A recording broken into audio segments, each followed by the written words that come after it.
열왕기하 7장 3절. 성문 어귀에 문둥이 네 사람이 있더니 서로 말하되 우리가 어찌하여 여기 앉아서 죽기를 기다리랴. 우리가 성에 들어가자고 할지라도 성중은 줄이니 우리가 거기서 죽을 것이요 여기 앉아 있어도 죽을지라. 그런즉 우리가 가서 아람 군대에게 항복하자. 저희가 우리를 살려두면 살려니와 우리를 죽이면 죽을 따름이라 하고.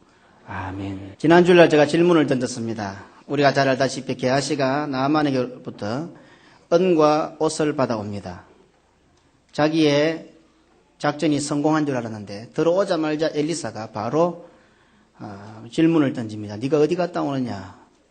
아무데도 안 갔습니다. 라는 말이 떨어지자마자 추상과 같은 공소장이 제기가 됩니다. 네가 지금 은과 옷을 받을 때냐? 양과 소를 받을 때냐? 포도원과 감난원을 받을 때냐? 남종과 여장을 받을 때냐? 한마디도 말을 하지 못합니다. 그리고는 판정이 떨어집니다. 네가 너의 자손에게 나만이 문둥병이 옮아올 것이다. 땅땅땅 문 열고 나오니까 바로 눈같이 문둥병이 올라버렸습니다. 1, 2분도 채 걸리지 않았습니다. 한 번에 변호할 시간도 주지 않았습니다. 너무 억울합니다. 한평생 자기가 살아온 한평생 이제 위대한 선지자 엘리야와 엘리사의 뒤를 이어서 게하시가 그 자리를 이어가야 하는데 한 번의 실수 때문에 그냥 인생 끝장이 나버리고 말았습니다. 제가 제기한 것이 무엇입니까? 게하시가 은과 금 옷을 받은 것은 사실입니다. 그런데 양이나 소나 포도원이나 감나원이나 남종이나 여종은 받지 않았습니다. 왜 그와 같은 것을 언급하였을까요? 이것이 질문이었습니다. 게하시가 문둥병이 든 것은 은과 옷 받은 것만 해도 충분합니다. 하나님의 구원 역사를 가로막았기 때문에. 그런데 왜 하지 않았던 죄까지도 언급을 해서 판정을 내렸을까요? 오늘 우리가 살아가는 삶에 좀 이것은 과하다. 내가 죄진 것은 안다. 내가 잘못한 거 안다. 내가 실수한 거 안다. 그런데 하나님 유독 와 나에게만 과하노? 내가 안 한 것 같은 것까지도 와 나에게 다 엎으시고서 내 인생을 이렇게 고달프게 하노? 이런 의문과 질문을 가진 성도들이 있을 것입니다. 오늘 그런 성도들이 이 게하시의 사건을 통해서 동일하게 회복되어 보자는 그런 말씀으로 지금 드리고 있습니다. 이제 게하시가 어떻게 회복되는 과정들을 살펴보십시다.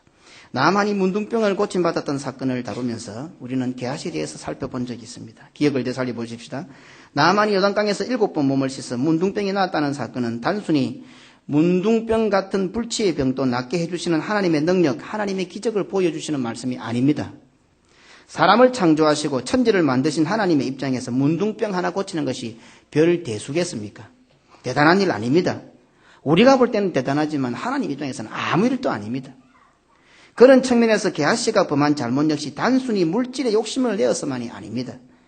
게하시 역시 엘리사 선지자가 했던 것처럼 여호와의 사심을 가리켜 맹세하고 그 일을 단행했습니다.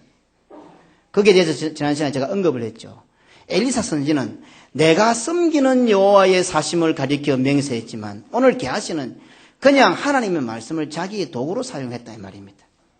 그러고 보면 게하시 역시 자기 입장에서 볼 때에는 그 일이 여호와의 하나님을 위하는 일이었고 자기 나름대로의 믿음의 결단이었음을 알 수 있습니다. 문제는 하나님의 사람 엘리사를 제쳐두고 제 스스로 그 일을 시도했다는 데 있습니다. 열왕기하 5장 20절입니다. 한번 같이 읽어볼까요? 같이 읽겠습니다.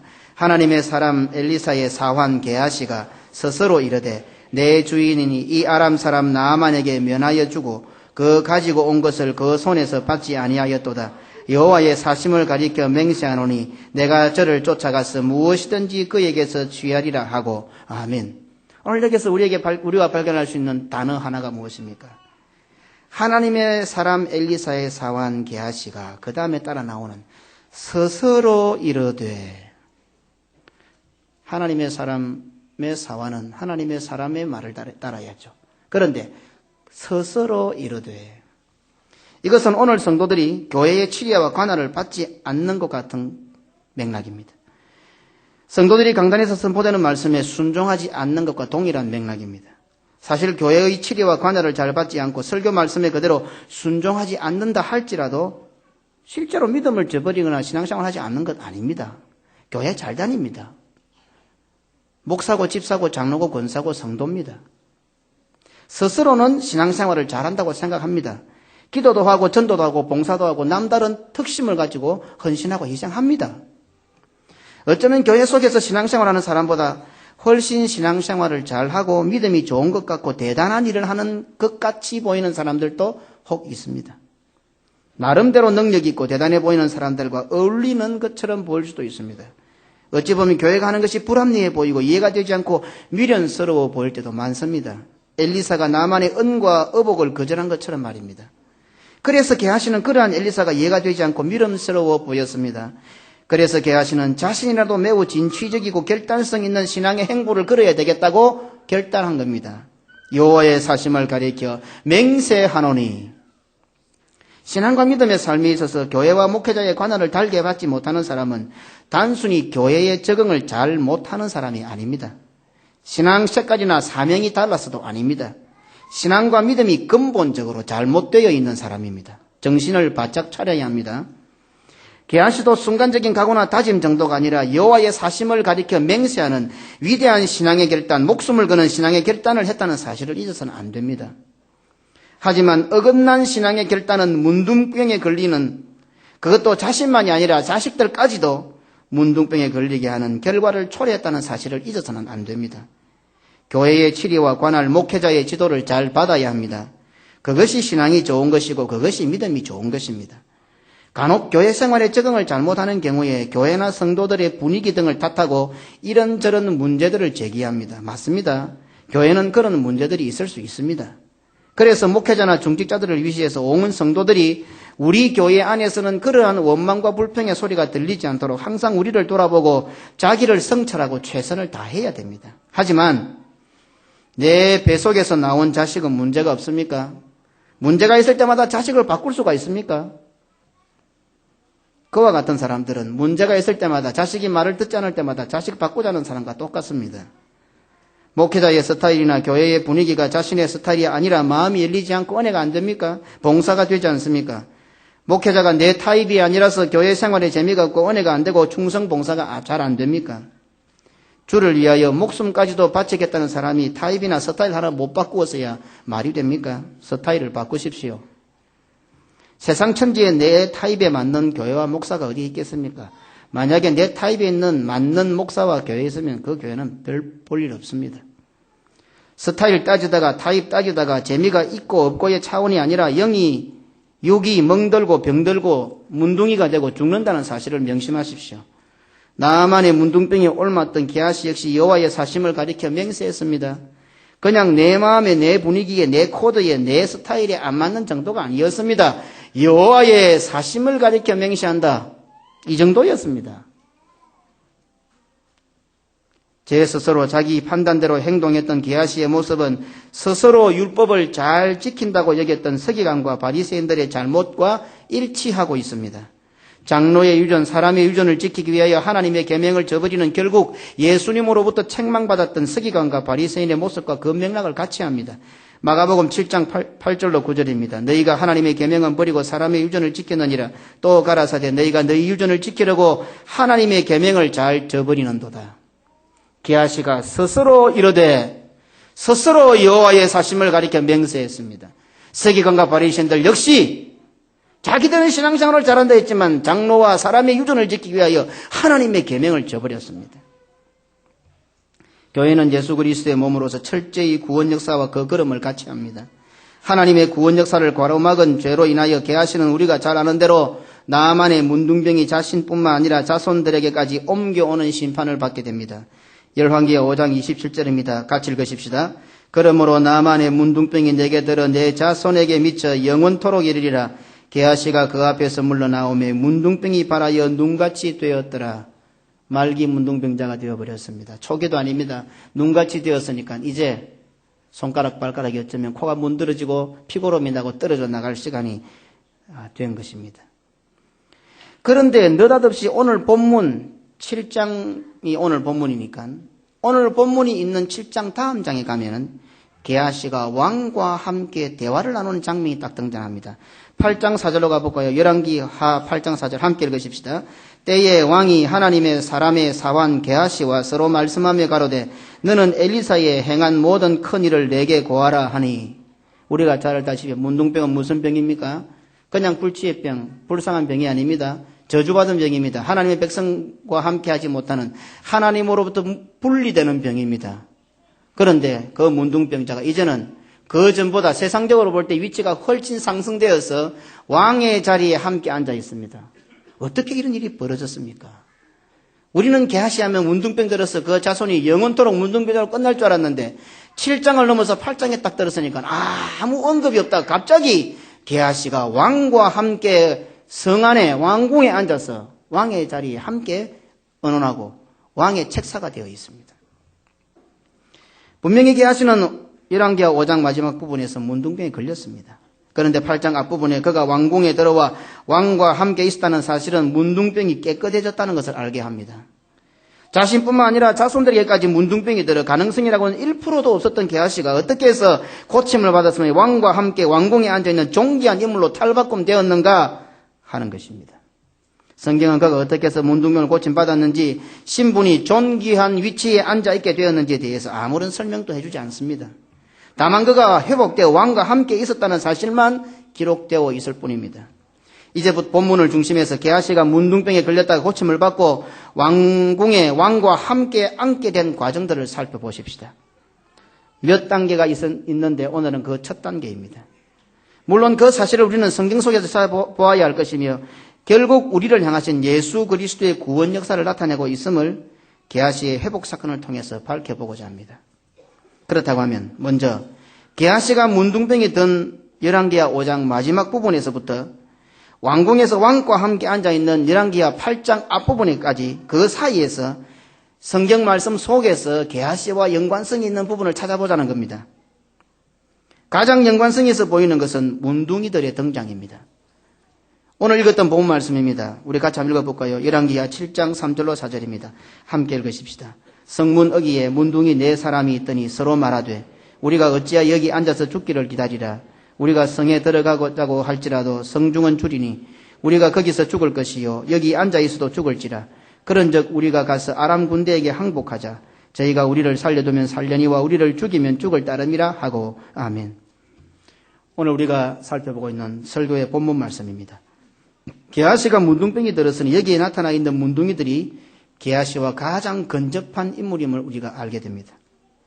느닷없이 갑자기 등장하고 있는 이 4사람의 문둥이는 또 누구입니까? 이것에 대한 답변은 설교를 하면서 밝혀지게 될 것입니다. 그럼 먼저 본문을 중심해서 지금 문둥이들이 무엇을 하고 있는지를 살펴보십시다. 지금 이들이 말하고 있는 것은 기근에 대한 것입니다. 열왕기하 8장 1절에 가보면 엘리사가 이전에 아들을 다시 살려준 여인에게 이르되 너희는 일어나서 내 권속과 함께 그할 만으로 가서 거하라. 여호와께서 기근을 명하셨으니 그대로 이 땅에 7년 동안 임하리라.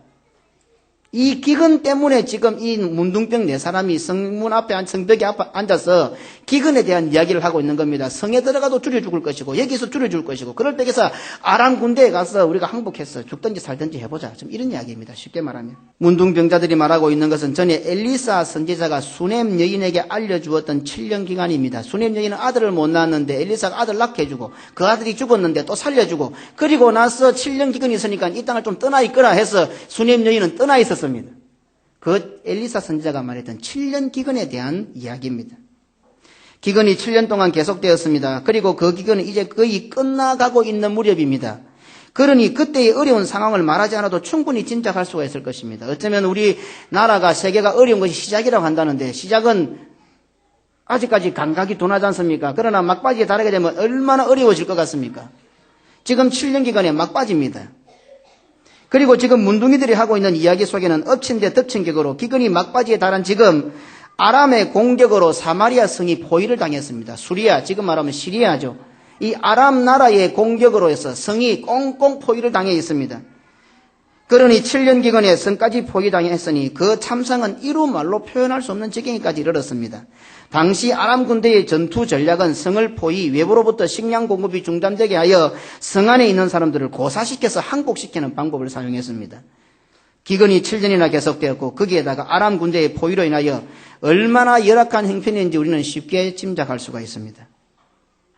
열왕기하 6장 25절입니다.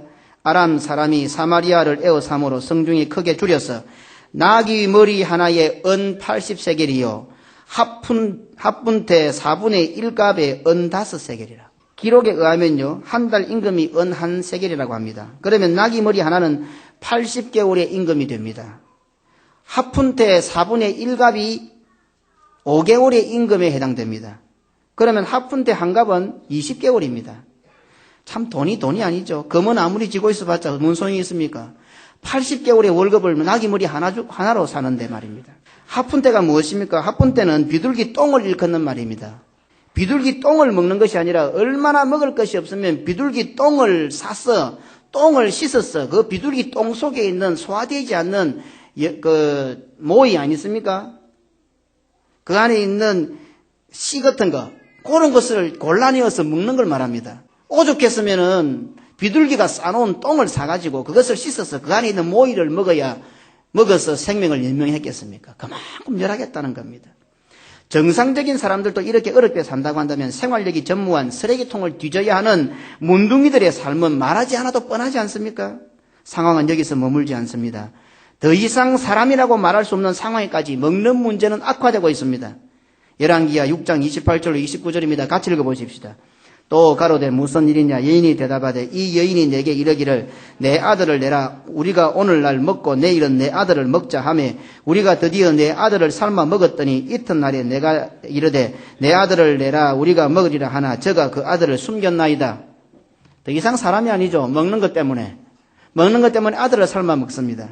자식을 향한 어머니의 사랑은 남다르지 않습니까? 뭐 아버지는 좀 삶아 먹었다 하더라도 엄마는 좀 이해가 안 됩니다. 그런데 오늘 여자들이 모여서 이와 같은 행동을 하고 있습니다. 일반적으로 어머니라는 자식을 위해서 자신의 목숨도 희생하는 사람들입니다. 그런데 어머니라는 자들이 자신들이 살아남기 위하여 돌아가면서 아들을 삶아 먹고 있습니다. 결국 이와 같은 비참함이 어디서 왔겠습니까? 말씀을 귀 밖으로 들을 때 오는 것입니다. 하나님의 말씀을 함부로 취급할 때 이와 같은 결과가 주어집니다. 사마리아 왕도 장관도 문둥이들도 그 어느 누구도 여호와의 말씀을 들으려 하지 않았습니다. 오히려 이 재앙이 하나님께로부터 왔으니 모두가 다 하나님 탓이다 이렇게 생각하고 있었습니다. 하나님의 백성이라고 하는 이스라엘은 단 한 사람도 하나님의 말씀을 듣지 않았습니다. 열왕기하 6장 33절에 보면 무리가 말씀할 때에 그 사자가 이르니라. 왕이 가로되 이 재앙이 여호와께로부터 왔으니 어찌 더 여호와를 기다리리요. 전부 하나님 탓입니다. 아무도 하나님 말씀 안 들으려고 합니다. 하나님 말씀 안 들으려 하니 그 상황은 더욱더 악화될 수밖에 없죠. 하나님의 사람이 전하는 하나님의 말씀을 단 하루 24시간도 못 기다리는 불신앙의 시대였습니다. 열왕기하 7장 1절입니다. 엘리사가 가로되 여호와의 말씀을 들을지어다. 여호와께서 가라사대 내일 이맘때에 단 하루지 않습니까?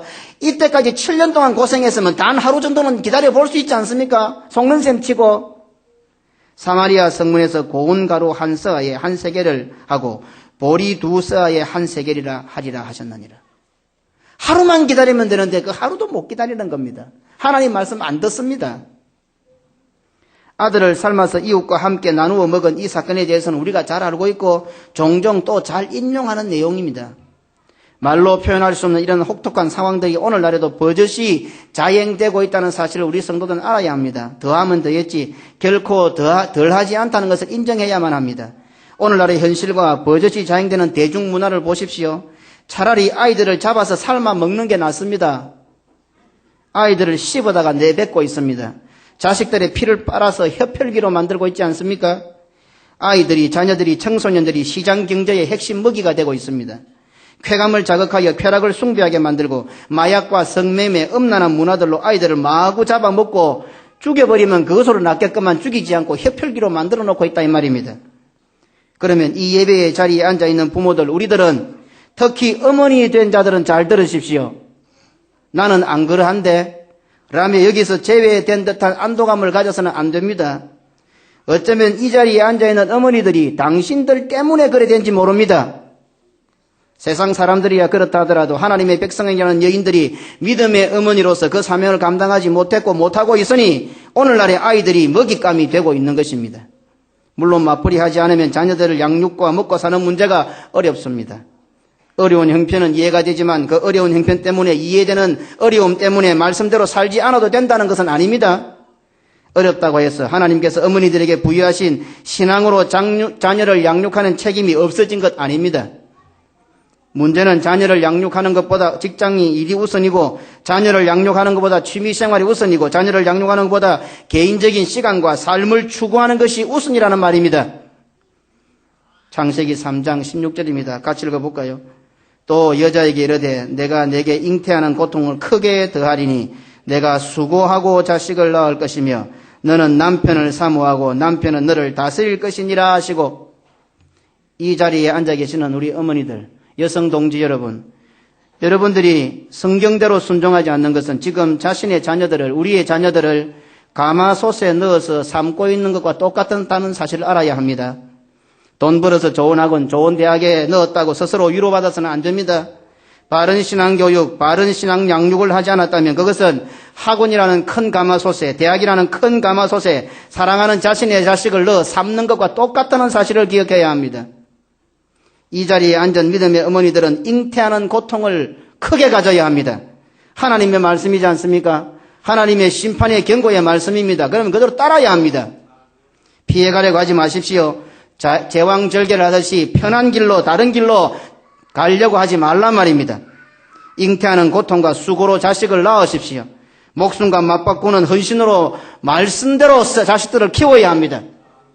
알아서 잘 크겠지. 주님께서 다 알아서 하시겠지. 자신의 의무와 책임을 회피하고 변명하는 말이 되어서는 안 됩니다. 크다 보면 되겠지.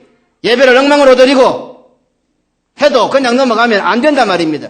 예배 시간에 함부로 떠들고 장난을 쳐도 오냐. 정신 바짝 차리고 자식들을 키워야 된단 말입니다. 그리고 또 하나 중요한 것은 무엇입니까? 남편을 사모하고 남편에게 다스림을 받아야 합니다. 하나님의 말씀입니다. 하나님의 심판의 말씀을 믿음으로 받아들일 때는 축복이 되고 회복이 되지만 그 말씀대로 순종 안 하면 그것은 영원한 저주가 됩니다. 오늘 이 하나님의 말씀에 정면 대응, 반항하고 있는 시대가 바로 우리들의 시대입니다. 자식 안 키우죠. 남편을 사모하고 남편에게 다스림 안 받지요. 창세기에서 말씀하고 있는 아내의 사명은 자식과 남편이 전부 답니다. 왜 그랬는지는 모르겠지만 하나님의 말씀이 그렇단 말입니다. 그러면 순종해야죠.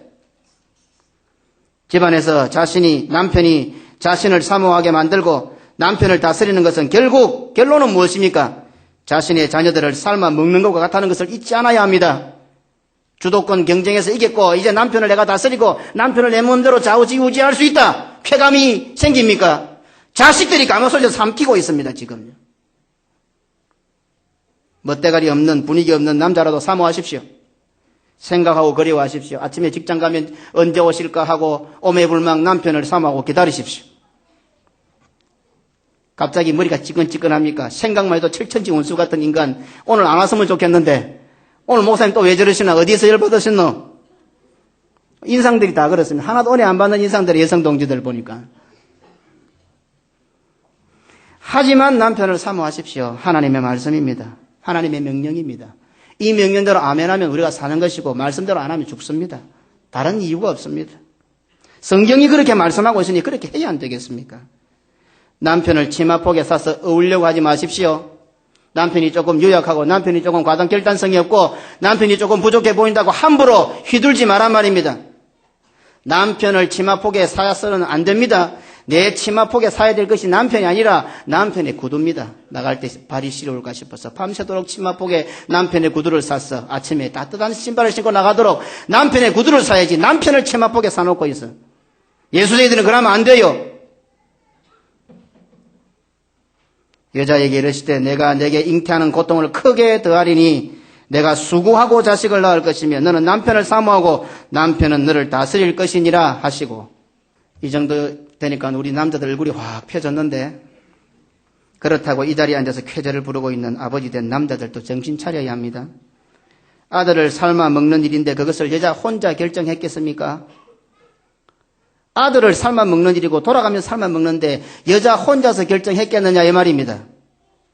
에덴 동산에서 하와가 선악과를 따먹는 것을 방관하고 하와가 줄 때에 얼른 받아먹은 아담과 똑같습니다.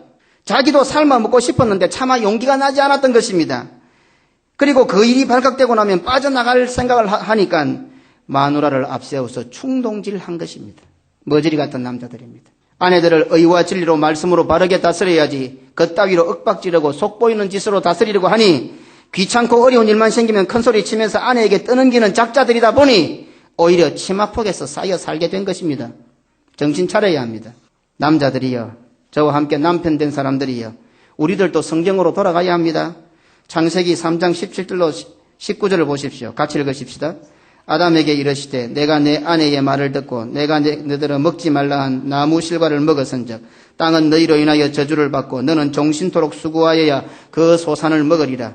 땅이 내게 가시 덤불과 엉겅퀴를 낼 것이라. 너희의 먹을 것은 밭의 채소인즉 내가 얼굴에 땀이 흘러야 식물을 먹고 필경은 흙으로 돌아가리니 그 속에서 내가 취함을 입었음이라. 너는 흙이니 흙으로 돌아갈 것이니라 하시니라. 아멘. 아침 일찍 일어나서 저녁 여기까지 땀 흘려야 하고 손톱 밑에 때가 새카맣게 끼어서 죽자 사자 일벌레처럼 일만 합니다. 직장에서 사업터에서 생업의 터전에서 가족들이 모르는 모욕과 수욕을 당합니다. 수치를 당합니다.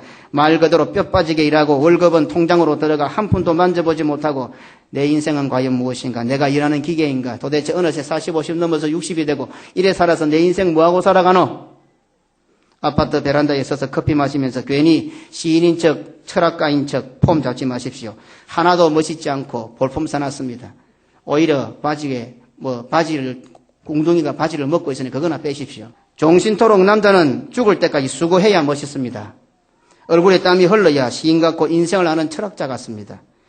이렇게 살면 나는 무엇인가? 내가 무엇을 하고 있는가? 답도 내리지 못할 머리 가지고 쓸데없는 고민하지 말고 쓸데없는 질문 던지지 마십시오. 흙으로 돌아가리라 분명히 말씀하셨습니다. 종신토록 수고하고 땀 흘리다가 흙으로 돌아가는 것이 남자의 삶이요 아버지의 삶입니다. 죽도록 일해야 됩니다. 하나님 말씀입니다. 흙으로 돌아가도록 되어 있는 인생을 잊어버리고 천년만년 이 땅에 쌓아두고 살 것처럼 이 땅에 것에 미련을 두는 남자들로 인하여 지금 이 세상이 5만 가지의 문제가 발생하게 된 것입니다. 돈 모으고 자리, 명예, 5만 가지 취부하고 끌고 모아서 이 땅에서 천년만년 내가 왕국을 건설하여 누릴 것 같으니까 거기서부터 문제가 발생한 거예요. 다 흙으로 돌아간다는 사실을 잊지 말아야 합니다. 그러니 선악과를 따먹어 범죄한 아담과 하와에게 심판으로 주신 이 말씀 속에도 이렇게 놀라운 구원의 메시지가 담겨있고 인생살이에서 진정한 행복의 비결이 담겨져 있습니다. 말씀대로 살면은 분명히 행복해집니다. 문제는 오늘 이 시대는 아무도 말씀대로 안 산다는 겁니다. 말씀을 전하는 목사의 시대, 그래 시대가 달라졌는데 우리가 그래 살 수가 있나? 죽자 사자 말씀대로 돌아가는 것이 정답입니다.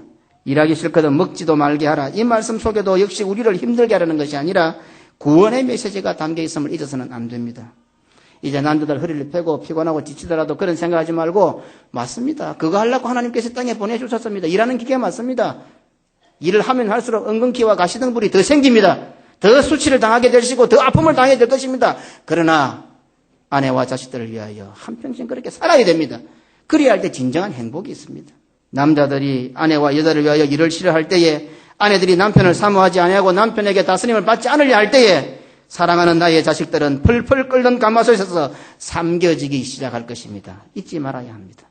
물론 이 창세기의 말씀은 궁극적으로 장차 신랑 되신 예수 그리스도께서 아내된 교회와 어떤 관계를 누리게 될 것인 것을 보여줍니다. 신랑 되신 예수 그리스도를 향하여 오늘 교회된 신부된 교회가 항상 다스림을 받고 예수 그리스도를 사모하는 것을 지금 내다보고 있는 말씀입니다. 창세기 3장의 말씀이지만 말입니다.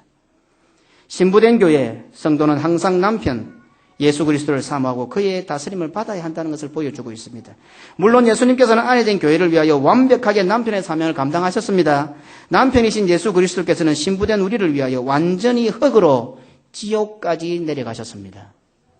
그러고 보니 창세기의 에덴 동산에서 남자와 여자를 향한 이 심판의 말씀 역시 오늘 본문의 게하시에 나타난 심판과 동일한 의미를 발견하게 합니다. 선악과를 따먹은 범죄에 대한 심판의 말씀이지만 그 말씀 속에 하나님께서는 그 아담과 하와를 회복시키려고 하는 진정한 비밀의 열쇠가 숨겨져 있었던 것입니다.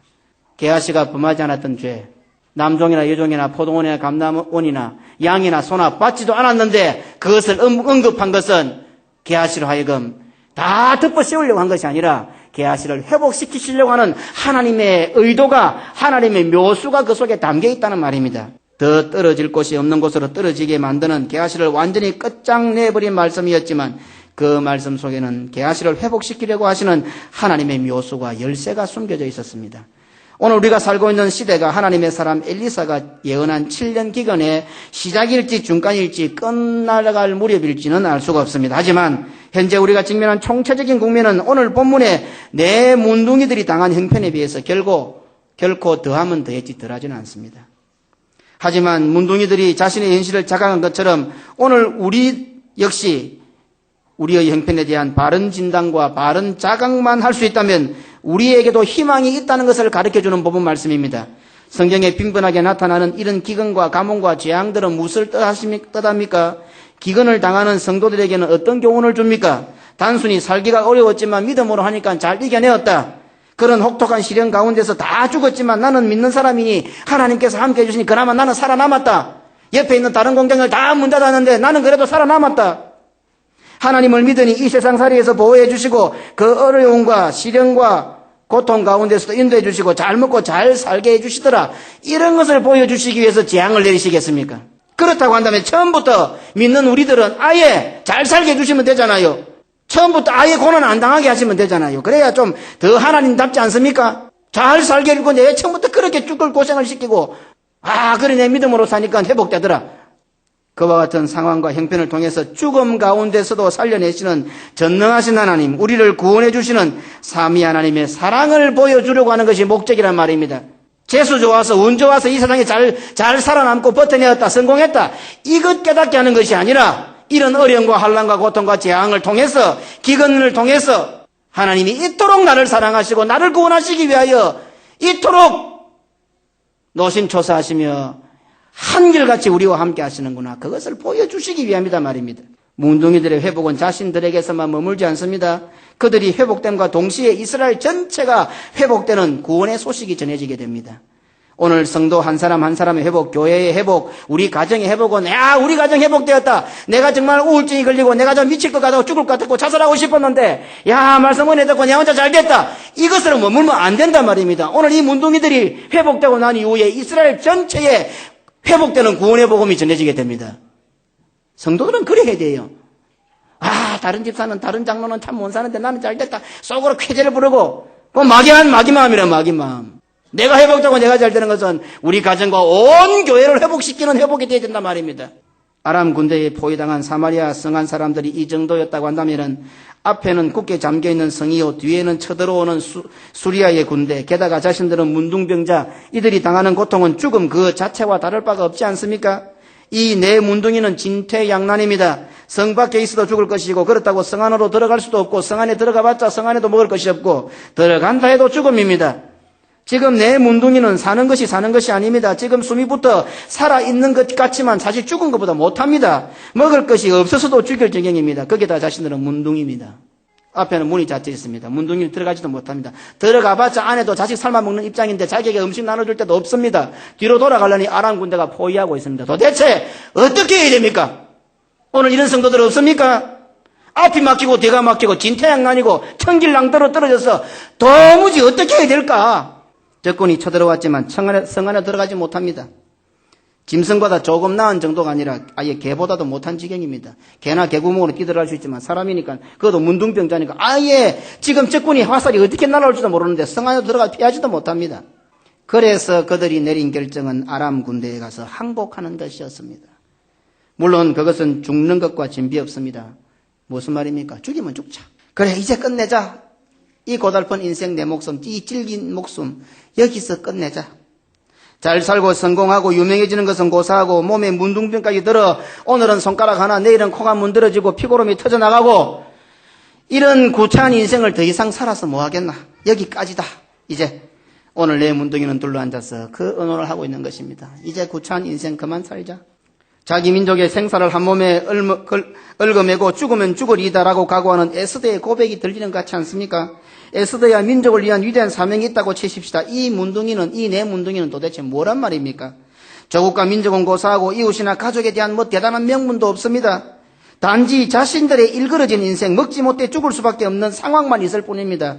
그렇다고 한다면 오늘 이 자리에, 이 예배의 자리에 앉은 우리 성도들 역시 이 문둥이들과 동일한 진단과 자각이 있어야 한다는 말입니다. 오늘 우리가 회복되는 첫 걸음이 첫 단추가 무엇입니까? 오늘 이 문둥이들이 자기 스스로를 자각했던 것. 그래, 이제 우리는 끝장이다. 더 이상 희망 없다. 죽자. 죽을 수밖에 없다. 앞으로도 뒤로도 못 가고. 오늘 본문에 나타난 내 문둥이는 누구입니까? 바로 이 예배의 자리에 앉아있는 우리들이 문둥이입니다. 이 문둥이들입니다. 문둥병이 들어 사는 게 사는 것이 아닙니다. 내가 들어가 살아야 할 성문은 굳게 닫혔습니다. 먹을 것도 없습니다. 상처투성입니다. 뒤에는 적군인 아람 군대가 포위망을 좁혀오고 있습니다. 죄인의 몸입니다. 죄와 사망과 지옥의 근세가 우리의 전 인생을 저어오고 있습니다. 사단이 계속하여 우리를 괴롭히고 있습니다. 사는 게 아닙니다. 사단은 산지창을 들고 우리의 뒤를 위협하고 우는 사자처럼 날카로운 이빨을 들이내고 으르렁거리며 틈만 나면 우리를 잡아먹을 기세입니다. 우리가 할 수 있는 것은 단 하나도 없습니다. 도망갈 곳도 없습니다. 그런데 사실 죽어도 손해볼 것도 없습니다. 지금 사는 것도 사는 것이 아니라 죽는 것보다 못하기 때문입니다. 이러한 사실을 믿음으로 고백하는 것이 바로 회복할 수 있는 바른 진단이요, 바른 자각이요, 우리가 바르게 회복할 수 있는 첫 단추란 말입니다. 오늘 우리들은 이 예배의 자리에서 말씀이 가가여 믿음으로 죽으면 죽으리라고 한다면은 그것이 삶이 되고 그것이 생명이 되고 그것이 진정한 회복을 하는 첫 걸음이 된다는 겁니다. 더 이상 잃을 것이 없음을 인정하고 고백하는 자에게 하나님께서는 찾아오셔서 구원의 역사를 시작하십니다. 우리 주 예수 그리스도께서는 문둥이가 아니셨지만 우리를 대신하여 완전한 문둥이가 되어주셨습니다. 그리고는 문둥이가 되어주신 것에 머물지 아니하시고 죄와 사망과 지옥의 권세에서 철저히 죽어야 한다는 바른 진단을 하셨습니다. 우리 예수님은 땀이 땅에 떨어지는 핏방울같이 고민하고 괴로워하고 힘들어하셨지만은 우리 모든 믿는 사람들의 택한 백성들의 죄를 한 몸에 걸머지고 십자가에 죽고 죄와 사망과 지옥의 권세에 내려가야 한다는 바른 진단을 하셨습니다. 그래서 우리 주님께서는 하나님 아버지의 뜻에 그대로 순종하셨고 십자가에 달려 죽으셨던 것입니다. 오늘 내 문둥이의 결단은 우리의 구원을 성취하신 예수 그리스도의 구원을 내다보게 합니다. 한 걸음 더 나아가 내 문둥이의 결단은 이 자리에 앉은 우리들 역시 예수 그리스도의 결단과 동일한 결단을 하게 하므로 구원에 이르게 된다는 것을 가르쳐주고 있습니다. 죄와 사망과 지옥의 권세에 붙잡혀 죽고 싶어도 죽지 못하고 살아도 사는 것이 아닌데 차라리 죽여주시는 것이 감사합니다. 죽어서 저 황량한 사막에서 새의 짐승이나 먹이로도 부족한 사람인데 문둥병 들은 시체에 짐승도 그들도 보지 않을 것인데 나에게 죽을 자리를 내어주시니 감사합니다. 그것도 아무도 돌아보지 않는 문둥이인 저를 영광스럽게도 하나님이신 예수 그리스도께 죽으신 그 십자가의 자리를 내어주셔서 그곳에서 나를 죽으라 하시니 이보다 더 큰 영광이 없습니다. 다른 묘지도 아니고 길목 좋은 앞에 전경 좋은 그런 묘지가 아니라 하나님 아버지께서 하나님이신 예수님께서 죽으셨던 그 십자가의 자리를 나에게 내어주셔서 나보고 그 자리에 죽으라 하시니 그냥 감사할 뿐이고 감격할 뿐입니다. 예수 그리스도께 죽으셔서 바로 그 자리에서 죽을 수 있는 영광을 주시니 내가 살아왔던 그동안의 내 인생의 수많은 고통과 아픔, 괴로움과 한들이 다 눈 녹듯이 녹아버립니다. 더 이상 잃을 것이 없는 것이 아니라 죽는 이 순간 사는 날 동안 누렸던 그 어떤 기쁨보다도 사실은 더 크고 감격스럽습니다. 어떻게 나 같은 것이 하늘 아버지 하나님이신 예수님께서 죽으셨던 그 십자가의 자리, 그 무덤을 내에게 내어주십니까? 여한 또 미련 또 안타까움도 없습니다. 이 세상 내가 어떻게 잘 살았니 못 살았니 아무런 안타까움 미련도 없습니다. 주님이 죽으셨던 그 자리를 나에게 내어주셔서 나도 그 십자가에 죽을 수 있는 감격을 주시니 감사합니다. 죽어 마땅한 죄인임을 철저히 고백하게 될 때에 비로소 우리 주님께서는 우리들의 회복을 위하여 일하기 시작하십니다. 그것은 다음 시간 말씀드리겠습니다. 어떻게 우리 주님께서 이런 결단을 하게 될 때에 회복의 역사를 이루어 가실 것인지 한번 기대해 보시기 바랍니다. 자신을 향하여 칼을 내리치려는 아버지 아브라함을 바라보는 이삭처럼 믿음으로 십자가 위에 자신을 높이 달아놓을 때에 마지못해서가 아니라 하나님이신 예수 그리스도께서 죽으신 그 자리에 내가 죽을 수 있도록 나에게 기회를 주시고 그와 같은 감격을 가지고 나 자신을 그 십자가 위에 올려놓을 때에 이 얘기에서 끝을 맺겠습니다. 나는 아무것도 할 것이 없습니다. 주님 처분대로 하겠습니다라고 나를 십자가에 덜렁 달아놓을 때에 그때 영육간의 진정한 회복은 시작될 것이다 말입니다. 칼날을 맞기 위해 두 눈을 꼭 감을 때에 아버지 아브라함이 칼을 들고 자신을 향하여 내리칠 때에 아마 이삭은 두 눈을 떴는지 감았는지 모르겠지만 이제 죽었구나. 두 눈을 꼭 감고 이제 하나님께서 드려지는 번제로 나는 끝나는구나 라고 하는 심정을 가지고 주님 앞에 아멘으로 나가고 십자가에 나의 인생을 걸어놓을 때에 내가 너를 일으켜 하늘에 앉히리라는 음성이 들려지게 될 것입니다. 에베소서 2장 1절로 9절까지 한번 교독해 볼까요? 1절로 9절 교독합니다. 너희의 허물과 죄로 죽었던 너희를 살리셨도다.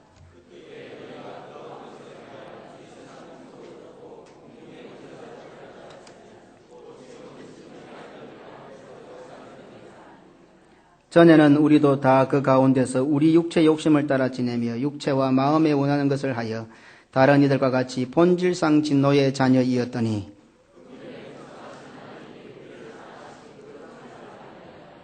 허물로 죽은 우리를 그리스도와 함께 살리셨고 너희가 은혜로 구원을 얻은 것이라.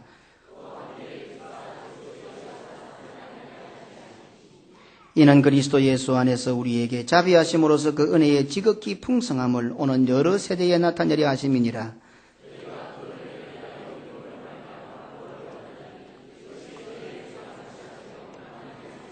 같이 읽으십시다. 행위에서 난 것이 아니니 이는 누구든지 자랑치 못하게 함이니라. 아멘. 단 1%의 가능성도 없는 자신임을 깨닫고 죄로 말미암아 죽을 자들이 아니라 사는 것이 죽는 것보다 못한 인생임을 철저히 고백하는 자들은 아멘 하십시오. 예수 그리스도만이 나의 진정한 구세주이시며 그 예수 그리스도를 믿어 구원 얻었음을 확신하는 성도는 아멘 하십시오. 예수 그리스도를 믿음으로 말미암아 죄와 사망과 지옥의 권세를 정복하고 부활하여 현재 나에게 주어진 모든 영육간의 실패와 좌절들을 회복시키며 더 나아가서 그리스도의 이름으로 인하여 지금 나 자신이 하늘에 앉아 있는 자임을 확신하는 하나님의 백성들은 아멘 하십시오. 하나님 아버지 감사합니다. 더 이상 이럴 것도 없는데도 아직까지 발악을 하고 있습니다. 무언가 이룰 것 같습니다. 그러니 회복은 어느새 물 건너가 버렸고 계속해서 문제와 실패는 거듭되고 있습니다. 자손과 자기에게 문둥병이 미쳐서 영원토록 이르리라고 한 그 게하시가 회복된 과정들을 살펴보고 있습니다. 오늘 그 첫걸음을 살펴보았습니다. 하나님 아버지, 우리는 게하시보다 나은 사람들이 아니지 않습니까? 그럼에도 불구하고 아직까지 우리 현실을 파악하지 못하고 있습니다. 오늘 이 주님의 말씀 앞에 내가 바로 문둥이요, 나는 더 이상 나에게는 1%의 가능성이 없다는 사실을 하나님 앞에 고백하는 성도들이 되게 하옵소서. 힘들어 죽겠는데 또 십자가까지 져야 하나? 이것이 아니라 나 같은 더러운 인간을 우리 예수님이 지셨던 십자가의 자리에 거기서 죽게 해주시니 너무 감사합니다. 이런 믿음의 감격이 있는 성도들이 되게 하옵소서. 아버지 아브라함이 칼로 내리칠 때에 이제 죽었구나 생각하며 그 칼날을 바라보며 눈을 감았던 이삭의 심정을 가지고 오늘 우리 모두가 다 십자가에 우리의 몸을 다는 결단이 있게 하옵소서. 죽이시든지 살리듯이 그것은 하나님께 맡겨놓고 오늘 우리는 이런 결단을 하게 하옵소서. 믿음으로 하여 반드시 그와 같은 결단이 있을 때에 주께서는 구원의 행보를 시작하신다는 사실을 기억하고 어렵고 힘든 이런 시대일 뿐 아니라 영육간의 모든 실패와 좌절과 낭만 가운데서도 회복되어지는 은혜를 축복받아 누리는 복된 성도들이 다 되게 하여 주옵소서. 구주 예수님 이름으로 기도드리옵나이다. 아멘. 우리 주 예수 그리스도의 은혜와 아버지 하나님의 무한하신 사랑과 성령의 교통하심이 단 1%의 가능성도 없는 사는 것보다 못한 죽은 것보다 못한 인생임을 고백하며 감사와 기쁨으로 그리스도의 십자가에 내 몸을 내어놓기로 작정하는 그리하여 진정한 회복을 소망하며 기대하는 우리 모든 성도들 머리 위에 영원토록 함께 있을지어다. 아멘.